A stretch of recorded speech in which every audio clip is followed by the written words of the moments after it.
ሰላም ሰላም ዩናይትዳውያን እንዴት ናችሁ? አድማጮቻችን እነሆ ተገኘን። የምትገኙት በማንቸስተር ዩናይትድ ኢትዮጵያ ይፋዊ የዩቲዩብ ገጽ ላይ ነው። በርከት ያሉ መረጃዎችን ነው ይዘንላችሁ የመጣ ነው። ክቡራን አድማጮች የዩሮፓ ሊጉን ፋይናል ጨዋታ ልናደርግ እየቀሩን እጅግ በጣት የሚቆጠሩ ጥቂት ቀናቶች ብቻ ነው። ነገ ያለን ተነገ ወዲያ ፋይናል የምናደርግበት ቀን ነው። አዳዲስ ጉዳዮች ወጥተዋል። ከቡድን ዜና ጋር ፋይናሉ ላይ የሚደርሱ ሁለት ተጫዋቾች ፊት የሆኑ ተረጋግጠው ተነግረዋል። አንዳንድ አጠራጣሪ የሆኑ ነገሮችም አሉ። በተጫዋቾች ጉዳትን በተመለከተ እነሱን አደርሳችኋለሁ።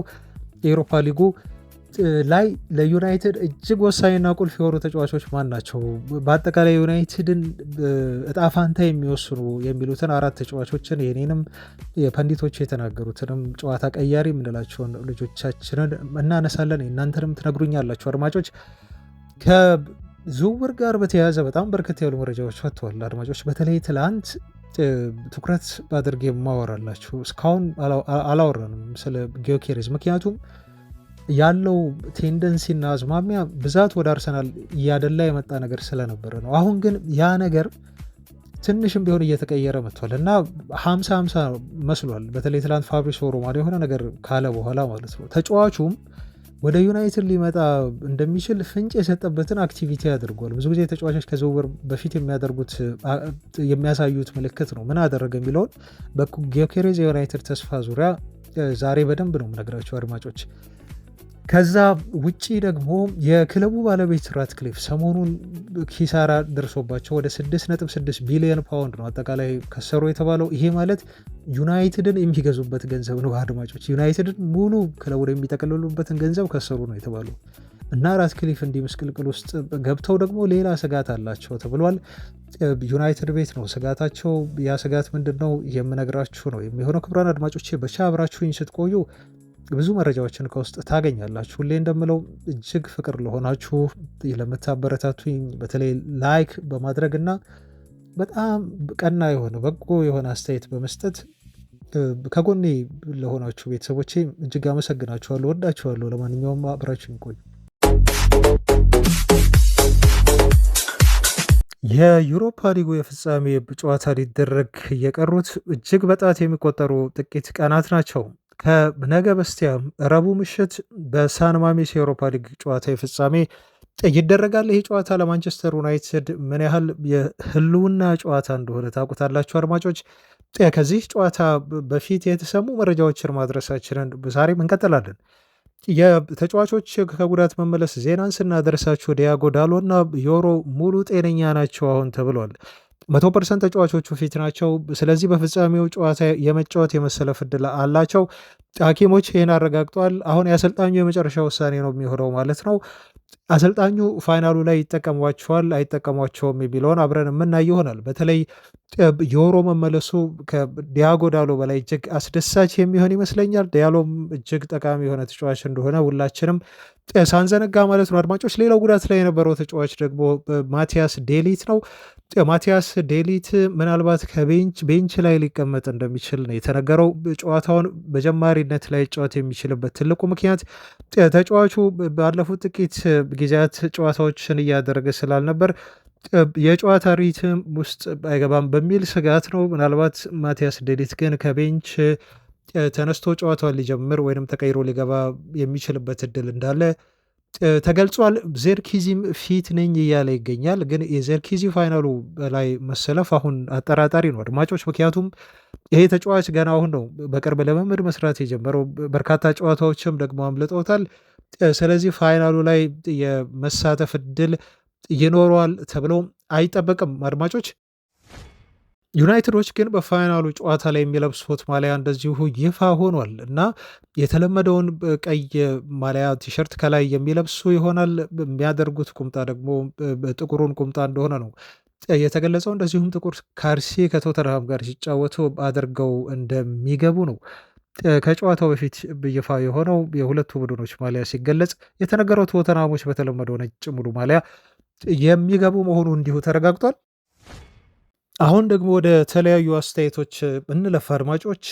ሮይ ኪን እንደዚህ ሲል ተናግረዋል። ዩሮፓ ሊግ ፋይናሉን ዩናይትዶች ማያሸንፉ ከሆነ እጅግ ከፍተኛ ችግር ውስጥ ይገባሉ ሲል ነው አስተያየቱን እየሰጠው። እንግዲህ በርካታ ፐንዲቶች ይህን ጨዋታ ማሸነፍ ለዩናይትድ እጅግ አስፈላጊ መሆኑን እየገለጹ ነው ያሉት። እንግዲህ እኛም አሰልጣኙም ሁሉም ሰው ተጫዋቾቹም ቢሆኑ የሚያምኑት ያንን ነው። ግን ጥያቄዎች አሉ ለዩናይትድ በፍጻሜው ጨዋታ እነማን ቁልፍ ተጫዋቾች ጨዋታውን ሊወስኑት ዲሳይት ሊያደርጉት ይችላሉ ለሚለው ማለት ነው። በርካቶች የተለያዩ አስተያየቶቻቸውን ይሰጣሉ። ለምሳሌ ሮይ ኪን የሚለው በፍጻሜው ጨዋታ እጅግ ለውጥ ሊያመጡ ዩናይትድ ውጤት ይዞ እንዲወጣና በዩሮፓ ሊጉ ሻምፒዮን እንዲሆኑ ከሚያስችሉ ተጫዋቾች መካከል አንዱ ብሩኖ ፈርናንዴዝ ነው ሲል አድንቆታል። እንግዲህ ከዚህ በፊት ስለ ብሩኖ ፈርናንዴዝ ኔጌቲቭ የሆኑ አስተያየቶችን በመስጠት ብሩኖ ፈርናንዴዝም እንደዚሁ ምላሽ ሰጥቶት ነበር። ሮይ ኪን እና ብሩኖ ፈርናንዴዝ ጥሩ የሆነ ምልልስ ባያደርጉም ግን አሁን በፋይናሉ ላይ ለዩናይትድ እጅግ ቁልፍ ተጫዋች መሆኑን ሮይ ኪን መስክሯል። ሌላም አንድ ቁልፍ ተጫዋች አለን፣ ያው ጋርናቾ ነው። እኔ በግሌ ነው አሁን የኔን ሀሳብ መገልጽላችሁ አድማጮች። ከዚህ በኋላ ያሉትን ለዩናይትድ የፋይናሉ ጨዋታ ላይ ዩናይትድ ቶተንሃምን አሸንፎ በኤሮፓ ሊጉ ሻምፒዮን እንዲሆን ካስፈለገ የአራት ተጫዋቾች ሚና ለዩናይትድ ወሳኝ ይሆናል። አንዱ ብሩኖ ፈርናንዴዝ ነው፣ ምንም አጠያቂ ያልሆነ ነገር ነው። ሁለተኛው ጋርናቾ ነው፣ የዩናይትድን ውጤት ቢቀይራሉ ብዬ ከምጠብቃቸው ተጫዋቾች ውስጥ። ሶስተኛው ደግሞ አማድ ነው። አማድ በየትኛውም ሰዓት ተአምራትን መስራት የሚያስችል ጎል ማስቆጠር የሚችል የጎል ዕድሎችን መፍጠር የሚችል እና ጨዋታውን ቀይሮ ድል ሊያደርግ የሚችል ተጫዋች መሆኑን ሁላችንም እናውቃለን። ከዛ ውጭ ደግሞ በጣም ትኩረት የምሰጠውና እጅግ ያስፈልገናል እና ብቃቱ ፋይናሉ ላይ የሚያሳየን ብቃት ወሳኝ ነው ብዬ የማምንበት ተጫዋች ካሳሜሮ ነው እና ካሳሜሮ እጅግ የምንጠብቀው ነው። ልምዱ በተለይ በጣም ለዩናይትድ ፋይናል ምን አይነት እንቅስቃሴ ያደርጋሉ እና ከጨዋታ ውስጥ ውጤት ይዘው ይወጣሉ ለሚለው የካሳሜሮ ልምድና የሚያሳየው የዛ ሰዓት ብቃት እንዲሁም አሰልጣኙ የሚሰጡት ሚና እጅግ ወሳኝ ይሆናል። ስለዚህ በእነኚህ አራት ቁልፍ ተጫዋቾቻችን ነው ማንቸስተር ዩናይትድ ፋይናሉን ቶተንሃሙን አሸንፎ ሻምፒዮን ይሆናል ብለን የምንጠብቀው። ውጤትም ሊቀይሩልን የሚችሉ ተጫዋቾች ናቸው ማለት ነው። በተለይ ጋርናቾ እስከ ስህተቱ እስከሚስታቸው ኳሶች ተጫዋቹ አሁንም የዩናይትድ ወሳኝና ቁጥር አንድ የተቃራኒ ቡድን የጎል ስጋት መሆኑን ይቀጥላል። ይሄ ተጫዋች በክለቡ ይሸጣል የሚሉ በርካታ መረጃዎች ወጥተው ሰሞኑን አውርተንባቸዋል አድማጮች። ይሄ ተጫዋች ግን ከክለቡ ባይለቅና ሩበን አሞሪም አቆይተውት ለሲስተም አይመቸኝም ቢሉም ተጫዋቹን አኮሜዴት የሚያደርጉበትና ቦታ ፈልገው ብቃቱን አሻሽለው በዩናይትድ ቤት እንዲያቆዩት የእኛም ምኞት ነው። በርካታ የዩናይትድ ደጋፊዎችም እንዲሁ ሀሳብ ነው እና ከጋርናቾ በደ የምጠብቀው ፋይናሉ ላይ ክሊኒካል እንዲሆን ብቻ ነው። አድማጮች ራስ ወዳድነቱን እንዲቀንስ እና የሚያገኛቸውን የጎል ማግባት እድሎች እንዲሁ በአግባቡ እንዲጠቀም ነው። በዩናይትድ ቤት ብዙ እስካሁን ድረስ ያናድድን የሰዓታቸውን እጅግ በጣም ያስቆጩንን ኳሶች ይክሳል ማለት ነው። ፋይናሉ ላይ አንድ ጎል ጥሩ የሚያገኛቸውን የጎል ማግባት እድሎች አስቆጥሮ ሊክሰንና እነኛን ሁሉ ሊያስረሳን ጋርናቾ የሚችልበት ጥሩ እድልና አጋጣሚ ተፈጥሮለታል። ይጠቀምበታል ብዬ አስባለሁ። ሌላው አማድ ነው አድማጮች። አማድ ከዚህ በፊት ስለ አማድ ብዙ ነገር አውርቻለሁ እና ይሄ ተጫዋች ለዩናይትድ ምን ያህል አስፈላጊና ወሳኝ ተጫዋች እንደሆነ ከጉዳቱ ሲመለስ በተጫወተባቸው ጥቂትም ቢሆኑ ደቂቃዎች ተጫዋቹ አሳይቶናል። ብዙ የመጫወት እድል አላገኝም ተጫዋቹ እንደምታውቁት ጉዳቱ ከደረሰበት በኋላ። አሁን ተመልሶ ግን ቀስ በቀስ በሂደት ሪትም ውስጥ እየገባና እንዲሁ የቀድሞ ብቃቱን ለማግኘት ጥረት ላይ ያለ ተጫዋች ነው እና ፋይናሉ ላይ የሆነ ነገር ያደርግልናል ብዬ እጠብቃለሁ። ይህንን ያልኳችሁ የቲኤንቲ ስፖርትስ ጋዜጠኛ የሆነው የቀድሞ ማንቸስተር ዩናይትድ አማካይ የነበረው ኦዌን ሃርግሬቭስ አለ። ኦዌን ሃርግሬቭስ በቃለመጠይቁ ላይ ለብሩኖ ፈርናንዴስ የጠይቀው አማድ ነበረ። ኦፍኮርስ ተረኛ ሊሆን ይችላል ምናልባት አላቅም፣ ብቻ ለምን እዛ ቦታ ላይ እንደተቀመጠ ስቴዲየም ደጋፊዎች ጨዋታ ተቀምጠው በሚያዩበት ቦታ ላይ ነበር አስቀምጦት ሲጠይቀው የነበረው እና ኢንተርቪውን ከጨረሰ በኋላ ብሩኖ ፈርናንዴስ ዞር ብሎ ነው ወደ አማድ ከተመለከተ በኋላ ከኢንተርቪው ውጭ ማለት ነው ከኢንተርቪው ውጭ ታውቃለህ ይሄ ልጅ ፋይናሉ ላይ የሆነ ነገር ይፈጥርልናል ብዬ አስባለሁ ሲል እየሳቀ ብሩኖ ፈርናንዴስ እየተመለከተው አማድን በዚህ መልኩ አስተያየት ሰጥቶበታል ማለት ነው። እና ይሄ ብዙ የሚሰጣችሁ ትርጉም አለ አድማጮች። እኛ ደጋፊዎች ብቻ አይደለንም ከአማድ ፋይናሉ ላይ የሆነ ነገር እንዲያደርግ የምንጠበቀው። ኢቨን ተጫዋቾቻችን ሳይቀሩ የዩናይትድ አምበል የሆነው ብሩኖ ፈርናንዴዝ አማድ ፋይናል ላይ የሆነ ተአምር ይሰራልናል። በተለይ በትልልቅ ጨዋታዎች የሚሰራቸው ተአምራቶች አሉ። እንደምታውቁት ሊቨርፑል ላይ ያስቆጠራትን እጅግ የማትረሳ የኦልድ ትራፎርድ የማሸነፊያ ጎል እናስታውሳለን። ማንቸስተር ሲቲ ላይ ከእሱ አቅም እና ቁመት እንደዚሁ በጣም የተጋነነች ወደ ላይ ከፍ ብላ የወጣችን ኳስ እንዴት አድርጎ አብርዶ ተጫዋቹ ጎል እንዳስቆጠረ ታውቃላችሁ። እና አንዳንድ የሚሰራቸውን ትሪኮችም እንዲሁ ታውቃላችሁ አድማጮች፣ ስለእናንተም ነግረው አይደለም። ስለዚህ በዩናይትድ ተጫዋቾችም ልብ ውስጥ ሳይቀር አማድ ፋይናሉ ላይ የሆነ ነገር ያደርግልናል የሚል እሳቤ እንዳለ ነው ብሩኖ ፈርናንዴስ በዛ መልኩ የጠቆመን ማለት ነው። ሌላው የካሳሜሮ ጉዳይ ነው። ስለ ካሳሜሮ ብስለት እና ለዩናይትድ እጅግ አስፈላጊ ስለመሆኑ ተጫዋቹ በባለፉት በተለይ የዩሮፓ ሊግ ጨዋታዎች ላይ በደንብ ተመልክተናል። ከሪያል ማድሪድ ጋር በርካታ የአውሮፓ ሻምፒዮንስ ሊግ ዋንጫዎችን ማንሳት የቻለ ብዙ የላሊጋ ጨዋታዎችን በትልልቅ መድረኮች ላይ እንደዚሁ ማድረግ የቻለ ከማድሪድ ጋር ከፍተኛ የሆነ ልምድ ይዞ የመጣለን የአማካይ ስፍራ ተጫዋች ነው እና በተለይ በቅርብ ጨዋታዎች ላይ ሩበን አሞሪም ተጫዋቹን የቀየሩበት መንገድ እጅግ የሚያስደንቅ ነው። አድማጮች የሰጡት ሚና ተጫዋቹ ብዙ ወደፊት እንዲሄድ ያደረጉትም ለተከላካዮች ቅርብ ሆኖ ነው የሚጫወተው።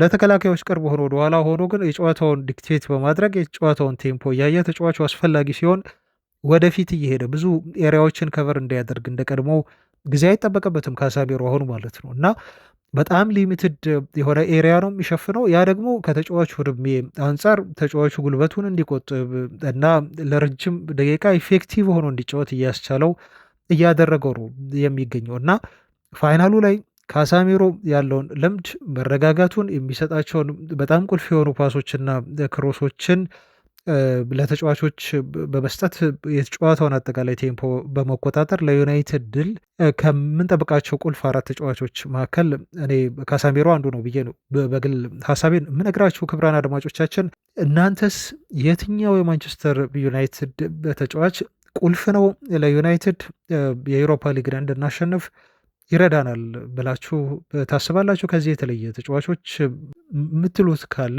በኮሜንት ላይ እንድታሰፍሩ ነው የምጋብዘው።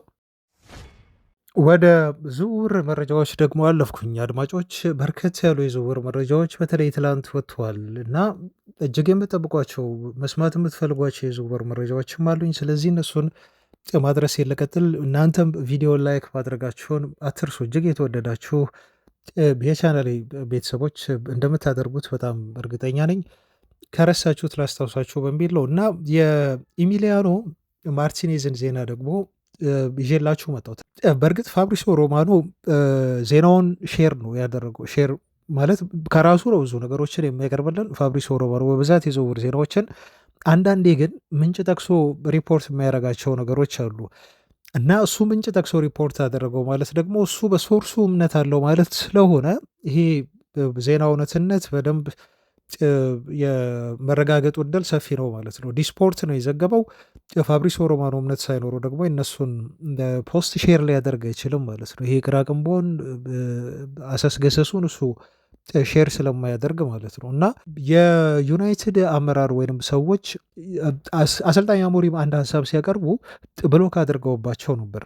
እንደ መረጃዎች እንደ ሪፖርቶች ከሆነ አዲስ ግብ ጠባቂ ይፈልጋል አሰልጣኙ። እኛም ኦናና እንዲቀየርልን እንፈልጋለን፣ ምክንያቱም የሚሰራቸው ስህተቶች እጅግ እየበዙ መጥተዋል። ዩናይትድን ቲሙን ዋጋ እያስከፈሉ መጥተዋል።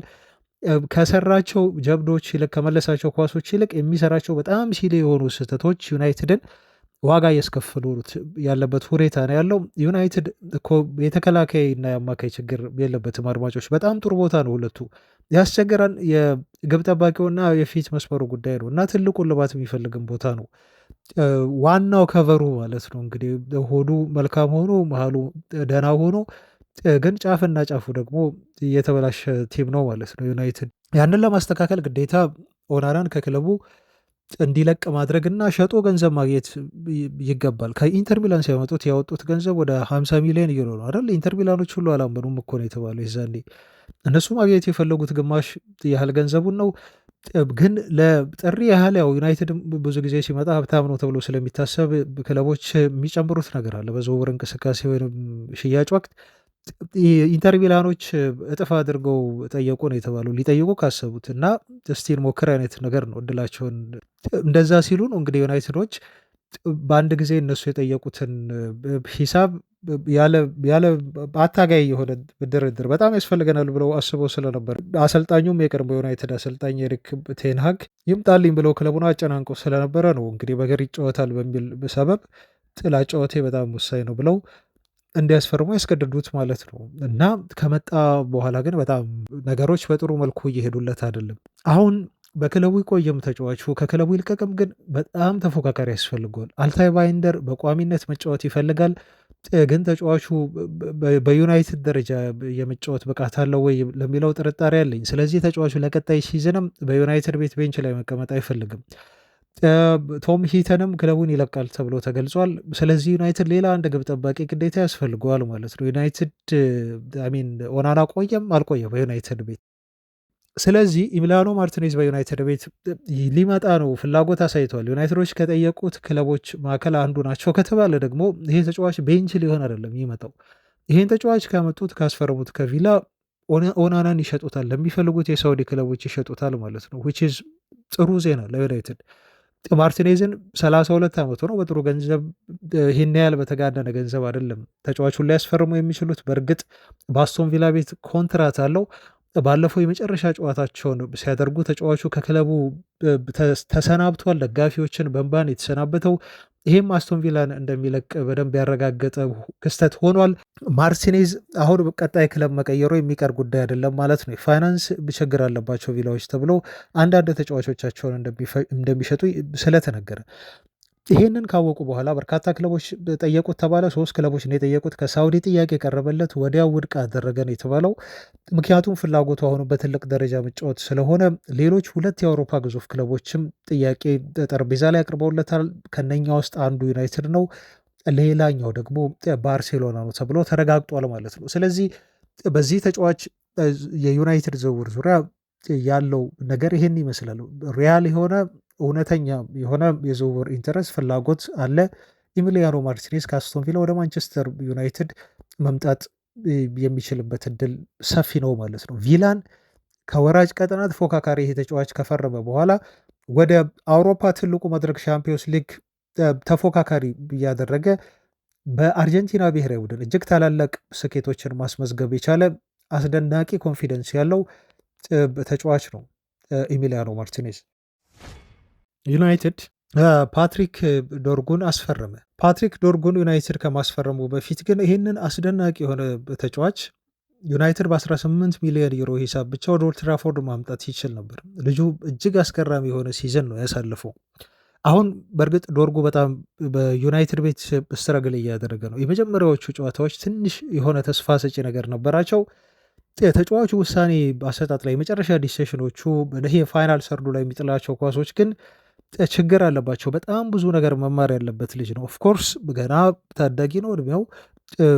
ከፊቱ በርካታ ዓመታት አሉ በእግር ኳስ ኬሪየሩ የሚቀጥልባቸው ማለት ነው። ለመማር በጣም ጊዜ ያለው ልጁ ግን ፈጥኖ የማይማር ከሆነ እና በየጨዋታዎቹ መሻሻል የማያሳይ ከሆነ ተጫዋቹ ለዩናይትድ ጥሩ ግዢ ነው ብሎ መናገር ይከብዳል። አሁንም ይህን ተጫዋች ግዢው መጥፎ ነው ብሎ መደምደም አስቸጋሪ ነው የሚሆነው። ግን እጃችን ላይ ያለን ወርቅ ለሌላ ክለብ አሳልፈን ሰተን ነው አሁን ዋጋ እየከፈለን ያለ ነው። አድማጮች፣ በግራ መላላሽ ተከላካይ ቦታ ማለት ነው። በሪያል ማድሪድ እጅግ በጥብቅ ተፈልጎ አሁን ወደ ሪያል ማድሪድ ሊያመራ ከጫፍ ደርሰዋል ተብሏል።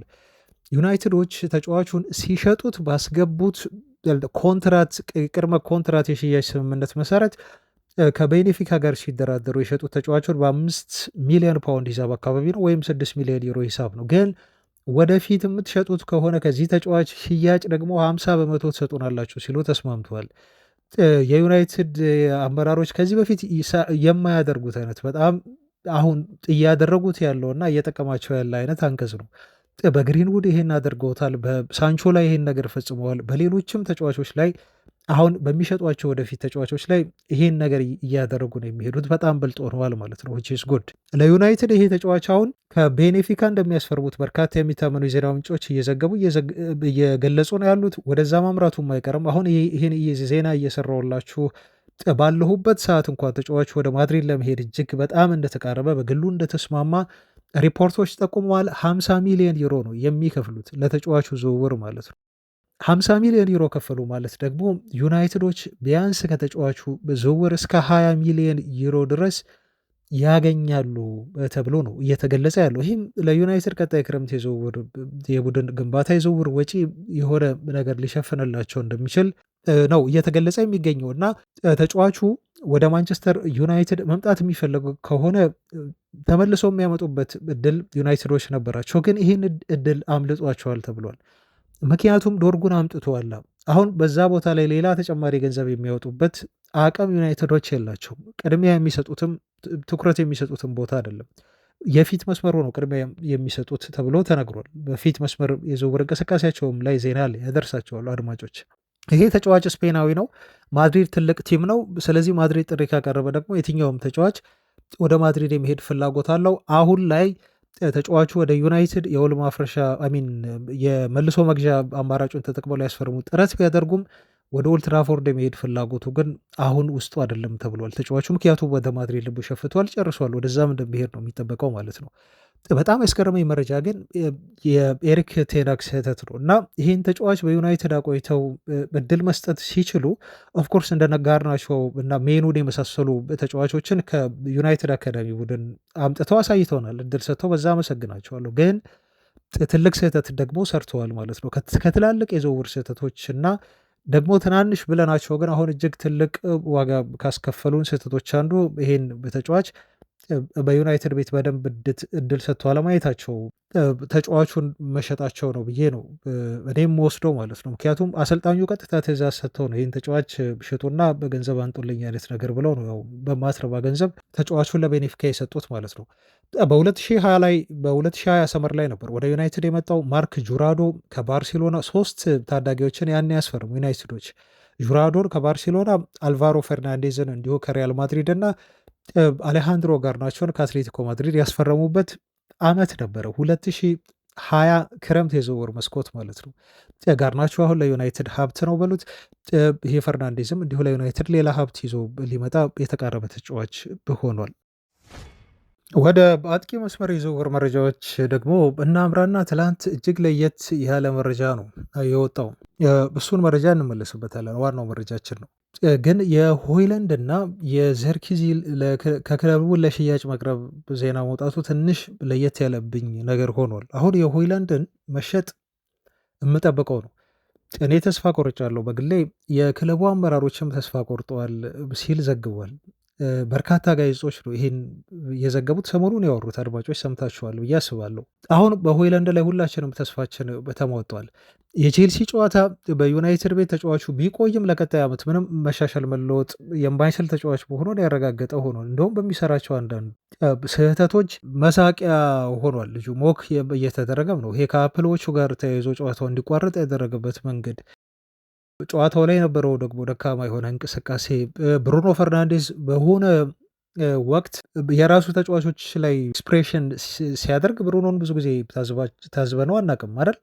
ተጫዋቹ ግን በጣም ነው ሪያክት ያደረገበት። የሆነ ቦታ ላይ ነው ኳስ ሲያበላሽ ሆይለንድ ብሩኖ ፈርናንዴዝ በቃ ቁጣ በሚመስል አይነት መልኩ የተናገረው እና እንደውም አንዳንድ ፐንዲቶች ብሩኖ እንዲህ ማድረግ የለበትም ብለው አስተያየት እስኪሰጡ ድረስ ተጫዋቹ ጥሩ አይደለም እናውቃለን፣ ግን ኮንፊደንስ ስለሌለው ልጁ በጣም ኮንፊደንሱ እየወረደ ስለመጣ ከጊዜ ወደ ጊዜ በዚህ አይነት ሙድ ውስጥ ያለን ተጫዋች ደግሞ እንደዛ መቆጣት አግባብ አይደለም ሲሉ ይከራከራሉ። ግን በብሩኖ አንፈርድም። እኛ ስንት ተሰቃይተናል እኮ ደጋፊዎች እሱን እያየን በእንቅስቃሴው ሁሉ ምንም ሳንረካ ነው እንግዲህ ሲዝኑን ሙሉ አሁን እያጠናቀቀን ያለ ነው አይደል አድማጮች።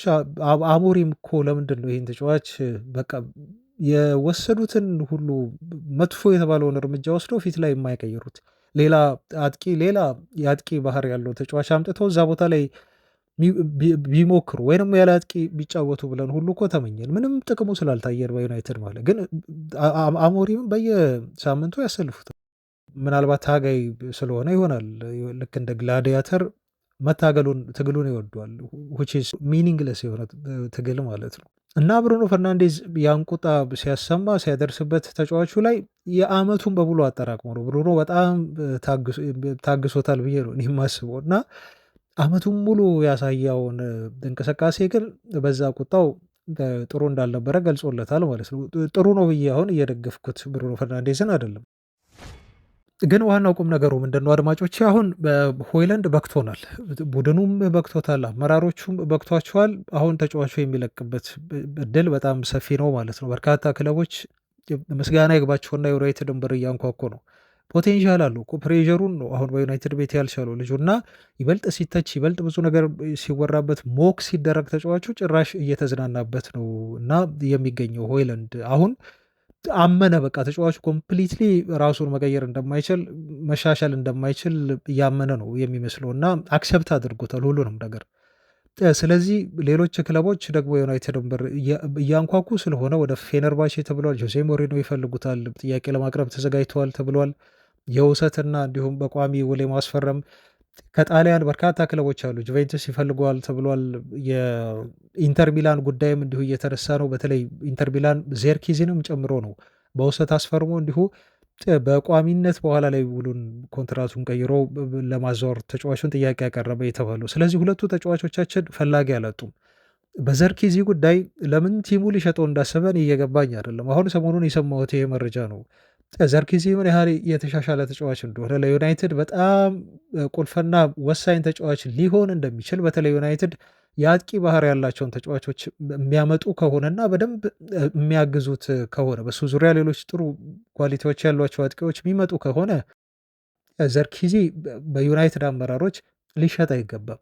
ግን ለገበያ የሚያቀርቡት ከሆነ ደግሞ እኔ አንደርስታንድ አደርጋቸዋለሁ። ምክንያቱም ክለቡ ያለበት ችግር አለ ብዙ የተባሉ አሁን ሰሞኑን እንኳን ሰምታችኋል አይደል? የክለቡ ባለቤት ሰር ጂም ራትክሊፍ ከ6.6 ቢሊየን ፓውንድ በላይ ነው አጠቃላይ ከአሴታቸው ኪሳራ የደረሰባቸው ማለት ነው። ይሄ ጥሬ ኪሳራ ሳይሆን አጠቃላይ ባለሀብቱ አሴት ተብለው ከተመዘገቡ ንብረቶቻቸውና በአጠቃላይ የቢዝነስ እንቅስቃሴዎች ውስጥ ደረሰባቸው የተባለ ኪሳራ ነው እና ይሄ ነገር አሁን ራትክሊፍን ይበልጥ በዩናይትድ ላይ ጠንካራ የሆነ እርምጃ እንዲወስዱ የሚያደርጋቸው ነው ቢሆነው።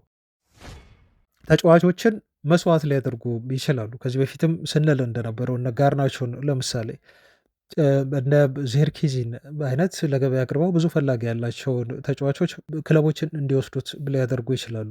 ይህንን አድርገው ግን ሌሎች በምትኮቻቸው ዩናይትድን ለማጠናከር ደግሞ የሚጠቀሙበት ከሆነ እኔ አይከፋኝም ልላችሁ ፈልጌ ነው።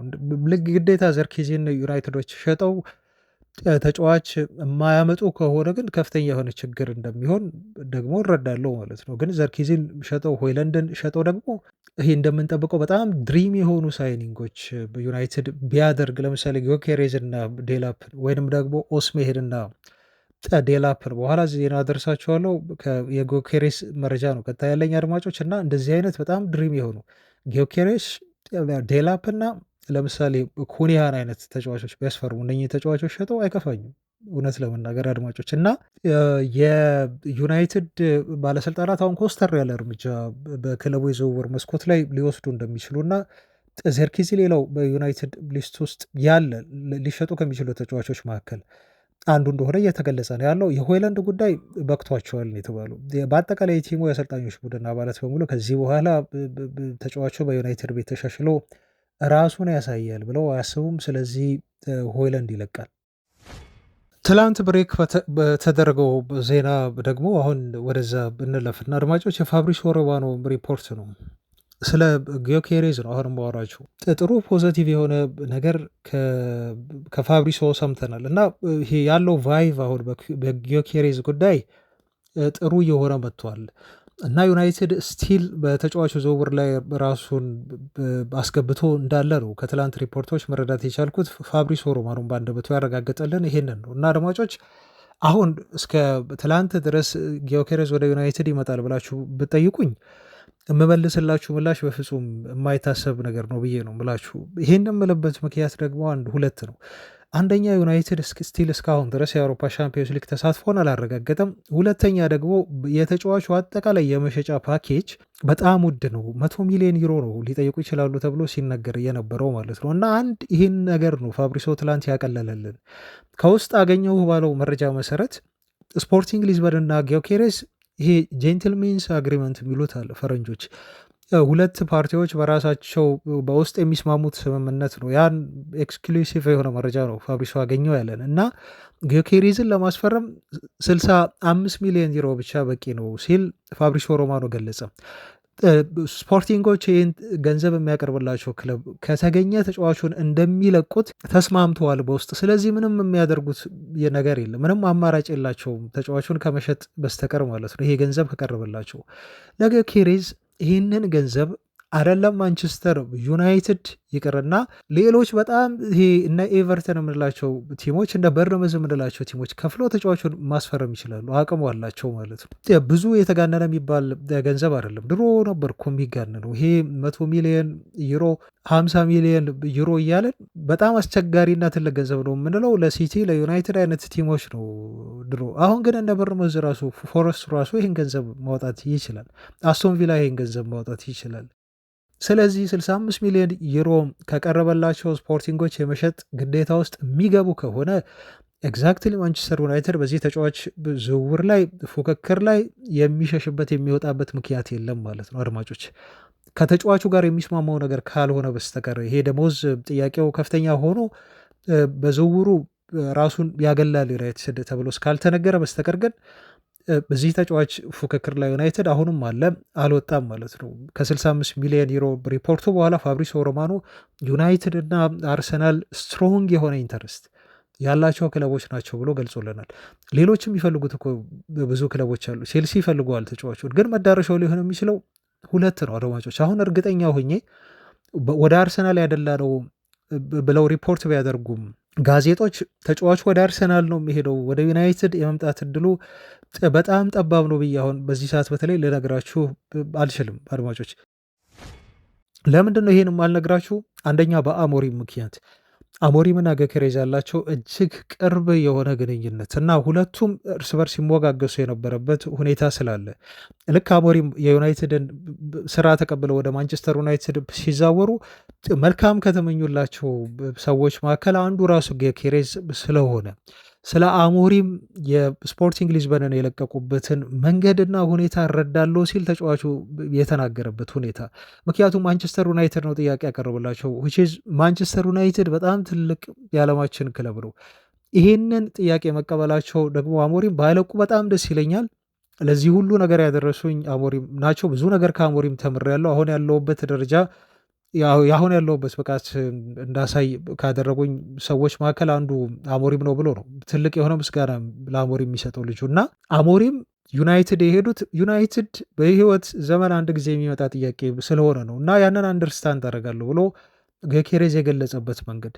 ሩበን አሞሪም ባለፈው ጥር የዝውውር መስኮት ተጫዋቹን እንደሚያስፈርሙት ሲወራ በኋላ በጋዜጠኞች ተጠይቀው የሰጡት ምላሽ ምንድነው ያሉት? አሞሪም ጊዮኬሬዝን ተዉት፣ ሌቫሎን ነው ያሉት። በቃ እሱን ብቻውን ተዉት። አሁን በጥር የዝውውር መስኮት ላይ ወደ ዩናይትድ የሚመጣበት ተጫዋቹ እድል የለም። ስለዚህ እስከ ሲዝኑ መጨረሻ ድረስ በስፖርቲንግ ሊዝበን ቤት ቆይቶ ተጫዋቹ ዋንጫ ማግኘት ይኖርበታል። እኔም ከዛው የተገኘው ሰው ነኝ፣ ከሊዝበን ነው የተገኘሁት። ስለዚህ እዛው እንዲቆይና ዋንጫ እንዲያነሳ እፈልጋለሁ ብለው በቀልድ መልክ ነበረ አስተያየት የሰጡት። ዋንጫ ካነሳ በኋላ መጨረሻ ላይ ሲዝኑ ሲጠናቀቅ ግን የሚሆነውን ነገር አብረን እናያለን ሲሉ አሞሪም ተናግረዋል ማለት ነው። አሁን እኔ በግሌ አሞሪምና አርቴታ ቢደውሉለት ተጫዋቹ በእኩል ቶን አይደለም የሚያወራቸው ማለት ነው። ሁለቱን ሰዎች ይበልጥ ለአሞሪም ጆሮውን ከፍቶ ልቡን ከፍቶ አሰልጣኙ በቃ መስዋዕት ሁንልኝ፣ ተቸገርልኝ፣ በዩናይትድ ቢያጥቂ መስመር ላይ አንተ ታስፈልገኛለህ፣ እነኚህ ተጫዋቾችን ነበር የምፈልገው እኔ ግን ማግኘት አልችልም ብለው ስለ ክለብ ውስጥ ስላለው ነገር እና ተጫዋቹ እጅግ ወሳኝ እንደሆነ አስፈላጊያቸው እንደሆነ ተናግሮ አሞሪም ይህን ተጫዋች አሳምኖ የማምጣት ችግር የለባቸውም። ለዛ ነው ዩናይትድን በጊዮኬሬዝ ዝውውር ላይ አትጣሉት፣ ዩናይትድ አሁንም ተስፋ አለው ብዬ እንደ አንድ ምክንያት አድርጌ የምነግራችሁ። ሌላኛውና ትልቁ ደግሞ ትላንት የሰማነው መረጃ ነው። ይሄ በብሬኪንግ የተወራ ዜና ነው። ብዙዎቻችሁ አይታችሁት ሊሆን ይችላል፣ ሰምታችሁም ሊሆን ይችላል። አድማጮች የኢንስታግራም ገጹ ላይ ብሩኖ ፈርናንዴዝን ፎሎ አደረገ ልጁ ተብሎ በተወራ ቼክ አደረግኩት። እውነት ነው፣ ብሩኖ ፈርናንዴዝን ፎሎ አደረገ ጊዮኬሬዝ። በእርግጥ አንዳንዴ ይሄ መጃጃ ላይ ያስፈልገን። ብሩኖ ፈርናንዴዝ ትልቅ ተጫዋች ነው። እንኳን ጊዮኬሬዝ የትኛውም ዓለማችን ላይ ያለ ተጫዋች ፎሎ ሊያደርገው ሜሲ ፎሎ ሊያደርገው ይችላል።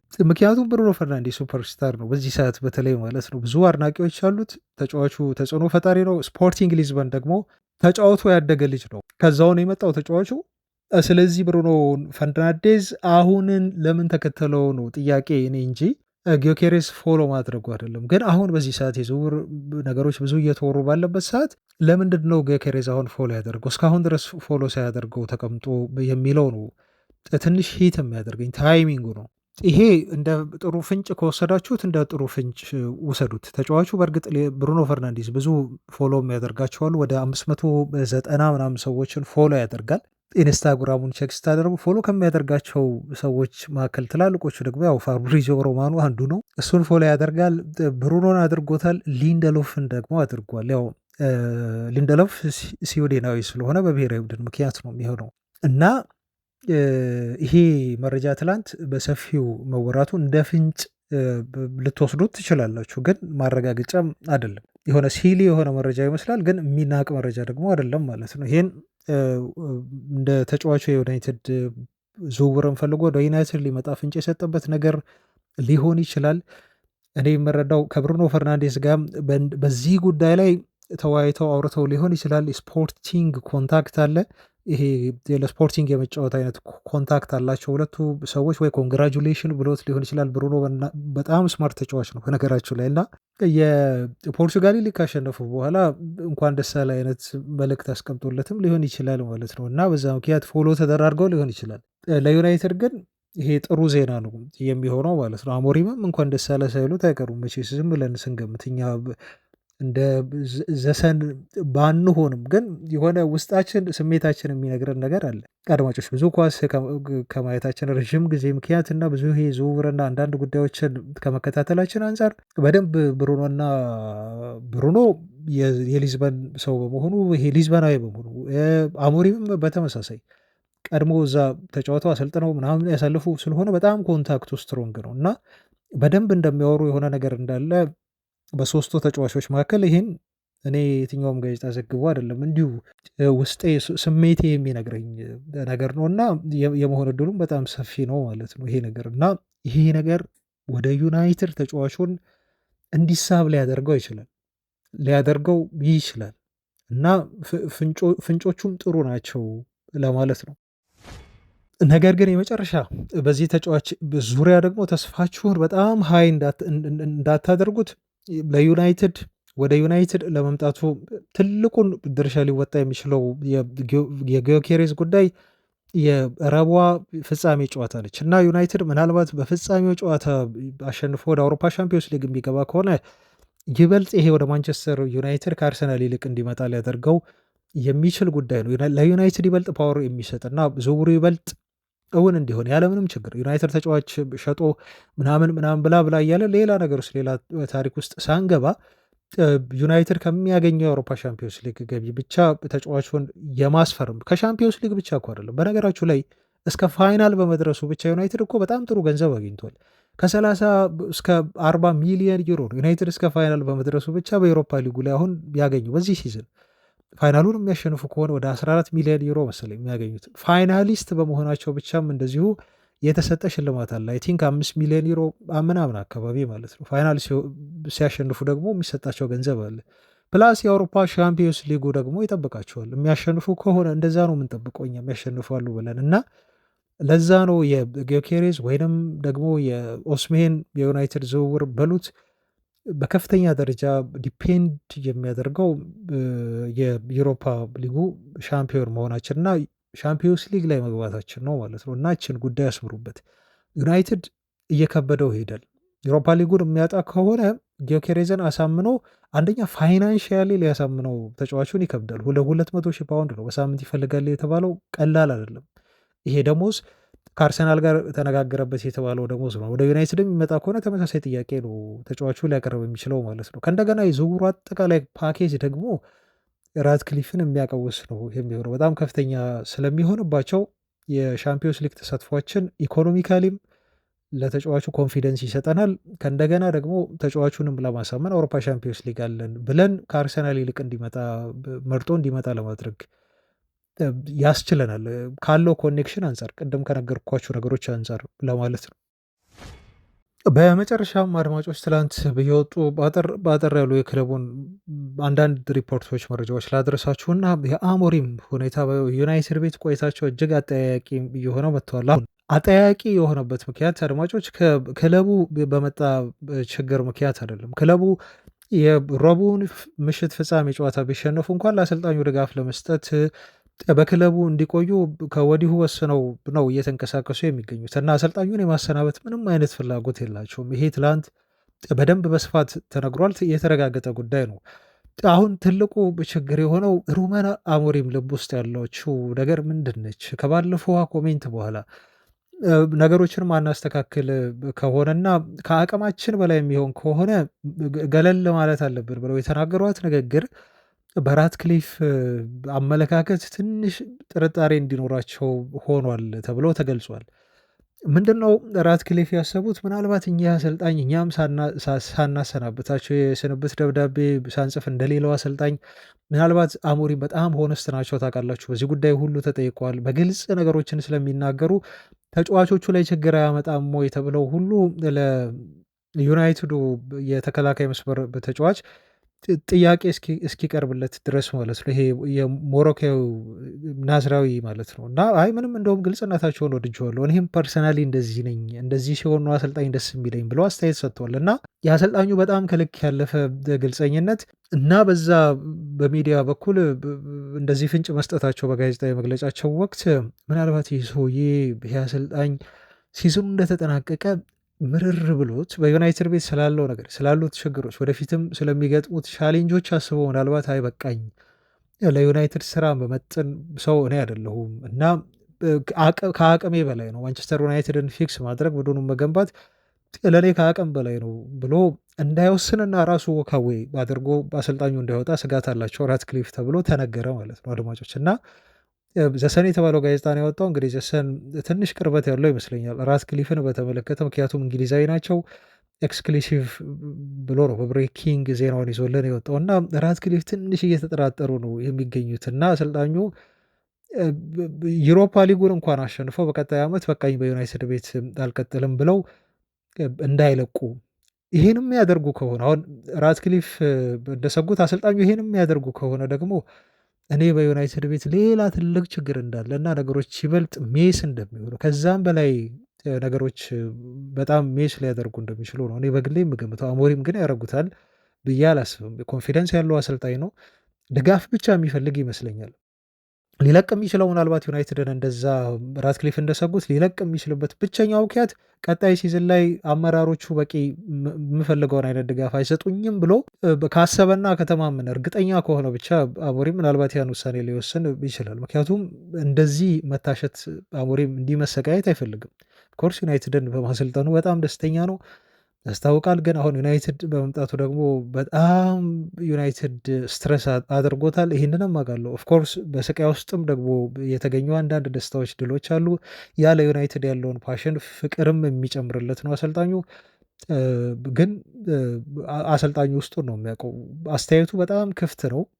ባለፈው የሰጠው አስተያየት በጣም ክፍት ነው። ለዛ ነው ራትክሊፍ የተጠራጠሩት። ቅርበትም ስላላቸው ደግሞ የሆኑ የተረዱበት ነገር አለ ከአሰልጣኙ ባህሪ ያ እንዲሆን ግን እኛም አንፈልግም። እንደ ደጋፊም ከሩበን አሞሪም ካለን ጥሩ የሆነ አመለካከት አንጻር ማለት ነው። ለማንኛውም ይሄ መረጃ ወጥቷል።